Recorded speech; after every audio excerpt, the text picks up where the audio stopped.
오세요. 네, 안녕하십니까? 네. 자, 은폐 시도가 있었다라고 어제 예고를 하셨습니다. 네, 오늘 네. 이 이야기를 한다고. 네. 근데 그것도 여러 차례 걸쳐 있었다라고 이제 그 말씀을 하셨다는데 네, 네. 하나하나 좀 여쭤보겠습니다. 일단 첫 번째 은폐 시도가 어떻게 있었다라는 겁니까? 드론을 띄웠던 그 중대의 명칭을 바꾼 거예요. 백령도 있는 네, 백령도 101대대에 있는 그 중대 이름을 예. 바꿔버린 겁니다. 원래 그 중대 이름이 정찰 중대였는데 예. 그 브라보 중대로 바뀌었다가 브라보 중대. 예, 올 1월에 그러니까 12.3 내란 이후에 1중대로 바꾼 겁니다. 중대 명칭을. 그러니까 사실은 이것은 은폐면서도 수사 훈련을 주려고 한 거죠. 근데 그 당시 드론을 띄울 당시는 아마 브라보 중대였을 확률이 있거든요. 그럼 그 브라보 중대가 띄웠는데 우리는 1중대로 바꿔버리면은 마치 중대가 아닌 것 같잖아요.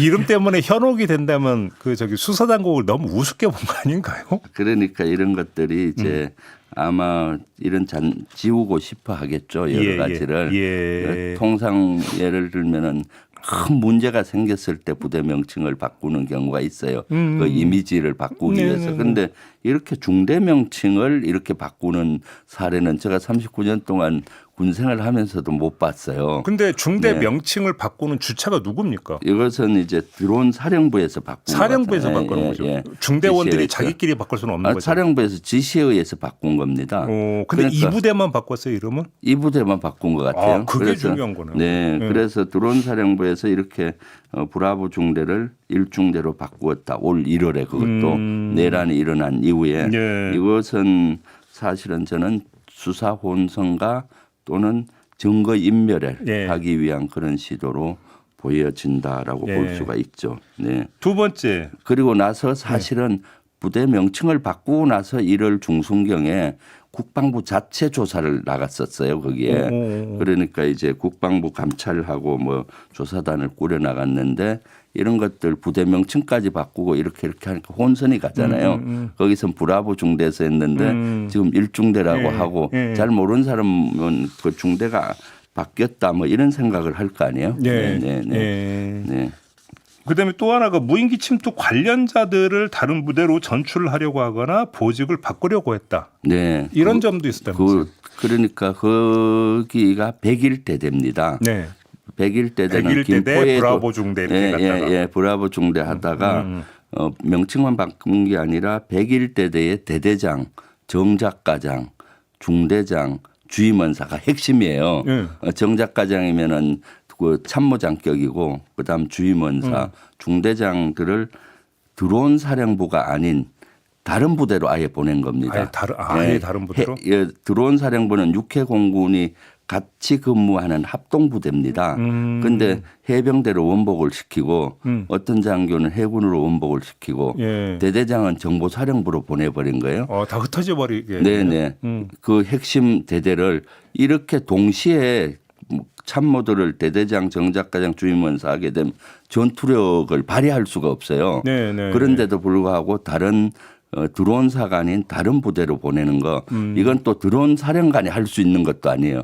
국방부에서 할 수 있는 겁니다. 아 그래요? 왜냐하면 드론 사령부에서 해군본부나 해병대나 어떻게 보내요? 정보사령부나. 그렇죠. 그래서 국방부에서 인사권을 가지고 있으니까 이 대대장은 어디로 뭐 또는 정작과장은 어디로 원복을 해병대로 시키고 하는 것은 그렇기 때문에 이것은 드론 사령관 플러스 그 위에서 지시했던 사람이 있을 걸로 보였잖아요. 예. 그래서 국방부의 도움 없이는 이렇게 되지 못한다. 그러면 증거인멸이. 국방부에도 내부 협력자가 있었다 이렇게 봐요. 당연하겠죠. 아마 이것은 인사복지실이나 인사관리관이나 예. 이 담당하는 사람이 누군가의 지시를 받고 하라고 했을 확률이 있기 때문에 이것도 좀 수사가 돼야 되는 분야다. 이것도 역시 정보 발령은 12.3 내란 후에 이루어진 겁니까? 올 1월경에 된 걸로. 1월경에. 네. 예, 올 초에 됐었고 그리고 드론 사령관이 할 수 있는 인사는 드론 사령부 내에서 인사는 드론 사령관이 할 수 있어요. 그래서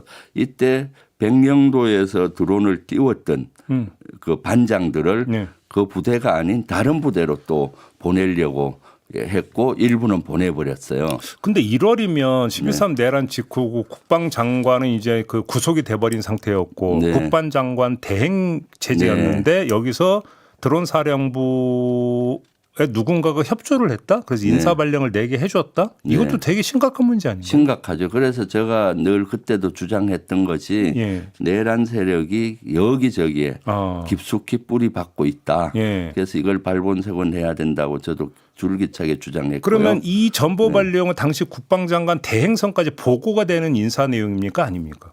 이 정도는 뭐 대행까지는 안 갈 겁니다. 갈 겁니다. 인사복지실장 정도의 정결사항으로 예. 보이고요. 그렇지만은 그 위에 누군가가 예. 인사복지실이나 인사관리관실은 여기에 대한 임무는 잘 모를 겁니다. 그런데 그 위에 누군가가 그 협조해주고 이렇게 하라. 그러니까 배경은 모르는 상태에서. 네, 그랬을 확률이 있다라고 저는 보여지고요. 근데 지금 백령도가 최전방인데 최전방에 있는 대대의 핵심 인력을 한꺼번에 전출시키는 게 이게 되게 이례적인 거 아닌가요? 이례적이고 이렇게 해서는 안 되죠. 왜냐하면 대대장, 정작가장, 주임원사, 중대장을 동시에 바꾸면은 부대 전투력이 그 발휘가 안 되는 겁니다. 그렇죠. 네. 그러니까 쉽게 하면 그 야구로 치면 3, 4, 5 그 클린업 트리오를 한꺼번에 다 빼는 거고 똑같은 거죠.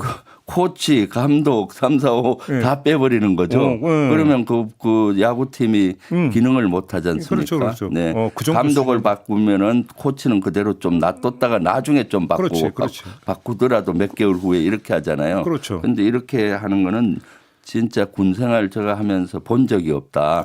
그래서 이것이야말로 증거인멸이나 수사 혼선 등 여러 가지 의도가 있다. 그리고 또 반장들 그 열심히 했던 무인기 평양에 보냈던 반장들을 또 그 백령도 그 부대가 아닌 다른 부대로 드론사 내에서 여러 가지 이유를 들어서 부대를 분리시키고 다른 지역으로 보내고 그래서 그 관련됐던 특히 반장급들은 정신적인 고통도 엄청나게 심해서 지금 많은 호소를 한다고 그래요. 무슨 말씀이세요? 아니 본인이 열심히 임무를 수행했는데 자기 부대 안 있고 다른 부대 가진 이유를 들어서 다른 부대로 보내고 이렇게 하면은 내가 뭘 잘못했는데 뭐 이런 거가 되는 거예요. 그렇죠. 그러니까 정신적인 고통이 많은 거죠. 그래서 그런 것들까지 고려하지도 않고 이렇게 하는 것은 큰 문제다. 또 있습니까? 증거인멸 시도가? 그리고 또 핵심적인 증거인멸은 실질적으로 무인기를 띄울 때는 무인기 하지만 밑에 지상 통제 시스템이 있어요. 거기에서 컴퓨터로 하면은 무선으로 무인기에 다 입력이 됩니다. 경로 입력이 되는 것들이 그걸 GCS라고 합니다. 그러니까 그라운드 컨트롤 스테이션이라고 해서 지상 통제 시스템이죠. 거기를 이제 업데이트 작업을 하면서 덮어 씌우를 하니까 과거의 자료가 없어지는 거잖아요. 무인기 띄울 때 입력했던 그 데이터를 지워버린 거네요. 쉽게 뭐 그렇죠. 못 보게 만든 그냥 거예요. 지우면은 근거가 남지 않습니까? 그러니까 새로운 조금 업데이트한 그 프로그램을 만들어서 새로운 업데이트해야 된다고 그걸 덮어씌우기를 해버리면은 과거의 자료들이 없어지고 약간 업그레이드된 프로그램이 깔리는 거죠. 그런 작업을 지금 시행을 하고 있다라고 하고 그렇게 되면은 자료가 없어지는 겁니다. 사실 지금 지상 통제 시스템 안에는 평양에 띄웠던 무인기의 경로라든가 목표 지점이라든가 이런 게 다 입력이 돼 있습니다. 그런데 그걸 이제 덮어씌우기를 해버리면 없어지는 혹시 거니까. 포렌식 하면 다시 복구가 되고 이런 것도 안 된답니까? 그거는 좀 어렵습니다. 포렌식을 하더라도 지운 거는 포렌식하면 나오는데 덮어씌기 하는 거는 사실은 포렌식해도 나오기 어려운 거죠. 그러면 지금 특검 수사 과정에서 이게 또 벽이 될 수도 있겠네요. 그러면. 그렇죠. 그래서 사실은 특검에서도 이런 것들을 잘 알고 빨리 어제 압수수색을 했지만 제대로 했는지 모르겠어요. 이런 것도 더 확보를 할 필요가 있겠다라는 생각을 하고 있고요. 이것은 아주 조직적으로 은폐하는 정황으로 보여지는 거죠. 근데 사실은 이제 증거인멸 은폐 시도하면 이제 가장 먼저 떠오르는 게 화재였었잖아요. 드론사 창고 화재. 이건 어떻게 된 겁니까? 그 화재도 다시 조사가 필요하다고 보여요. 왜요? 거기 화재에 대해서 제보를 받고 그때 제가 국방에서 제일 먼저 문제 제기했는데 본인들은 아니다라고 했는데 다시 복수의 제보들을 받아보니까 관련이 있다라는 제보들이 많아요. 어떻게요? 왜냐하면 그 화재난 지역이 연천 지역입니다. 103대 지역이고 그 교육센터가 있던 지역이에요. 교육센터에서는 무인기를 개조 작업을 했지 않습니까? 그러니까 삐라통을 3D 프린터기로 여러 개 만들고 그럼 한 번 만들어서 되는 게 아니라 그런 거는 여러 개 만들어서 올려보고 안 되면 또 조금 바꾸어서 삐라통을 조금 적게 한다든가 이런 작업을 계속하면서 실험을 했을 거고 아마 그런 자료들이 거기에 있지 않았나 싶고요. 그래서 사실 그 당시 드론 사령관은 화재를 제가 문제 제기했더니 한기통에서 합선이 일어나서 됐다라고 하는데 거기에 그 현장 사진을 본 그 지역 그 담당자들은 불이 그럼 위에서 타고 내려와야 되는데 그렇죠. 주로 밑에서 다 올라간 사진이었다라고 증언도 했었고 또 하나의 증거는 그날 화재가 밤에 나면은 화재는 군에서는 되게 중대한 개치입니다. 그렇죠. 그럼 그날 저녁 야간 당직 근무 간부가 징계를 받게 돼 있어요. 그것도 완전 소실될 때까지 제대로 조치를 못했거든요. 그걸 완전 소실되는 데까지 시간이 걸리는데 초동 조치를 했으면은 다 안 탔을 거 아니에요. 그렇죠, 그렇죠. 그러면 장비의 손해도 보고 했기 때문에 문책성입니다. 그런데 아주 경미하게 징계를 받은 것 같고 그 이후에 다시 표창을 줬다 그래요. 그걸 만회하기 위해서. 표창을 줬다고요? 네. 그러면은 표창을 줬다는 건 뭡니까? 그거를 그 잘했다고 했기 때문에 했을 확률이 있는 거죠. 그래서 그 당시 당직 근무를 누구 했는지 왜 그런 표창을 줬는지 왜 그 징계를 제대로 하지 않았는지 이런 걸 조사를 하게 되면은 아 이것은 화재에 의해서 그 누전에 의해서 했다 그러면은 중징계가 가고 했을 텐데 본인이 의도해서 누군가에 협조했으면은 그렇게 갈 거 아니에요. 그렇죠. 네.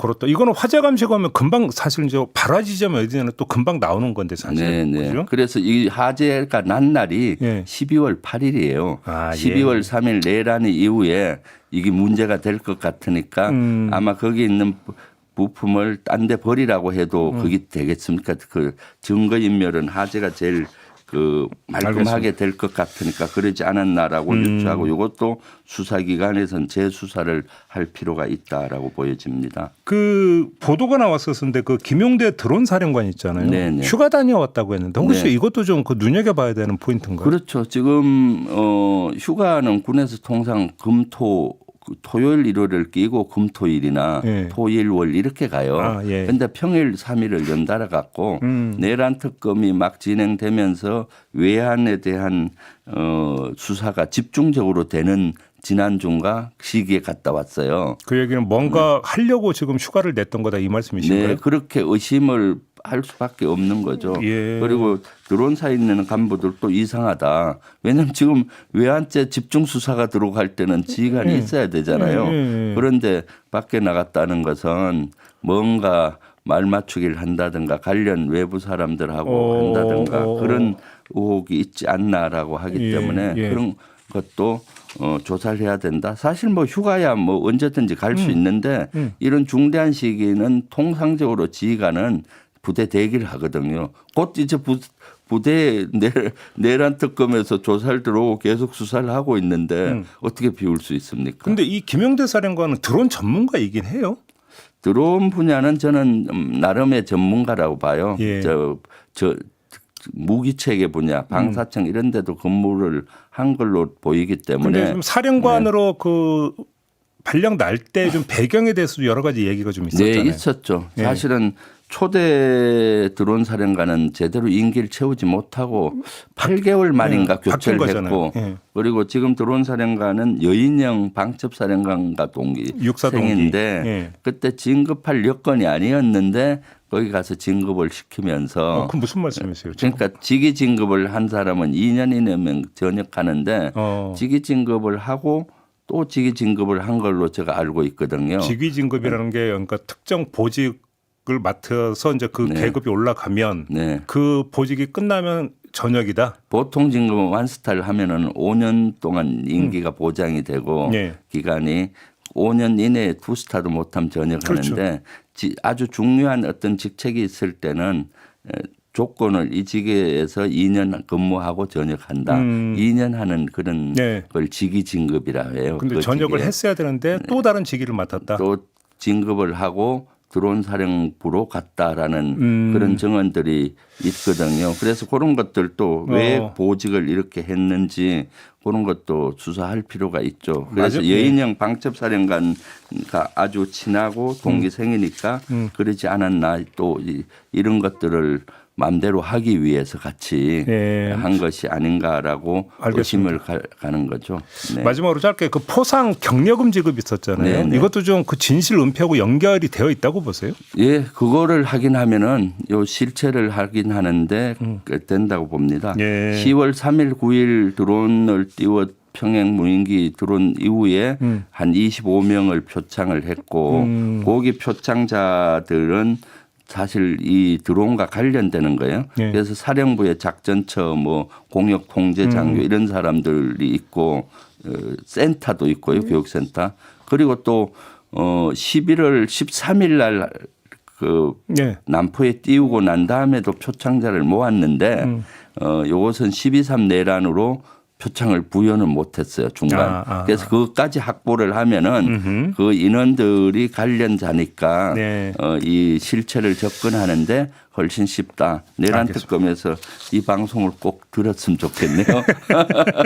알겠습니다. 자, 오늘 말씀 여기까지 들어야 될 것 같습니다. 고맙습니다, 의원님. 네, 감사합니다. 김병주 더불어민주당 최고위원이었습니다.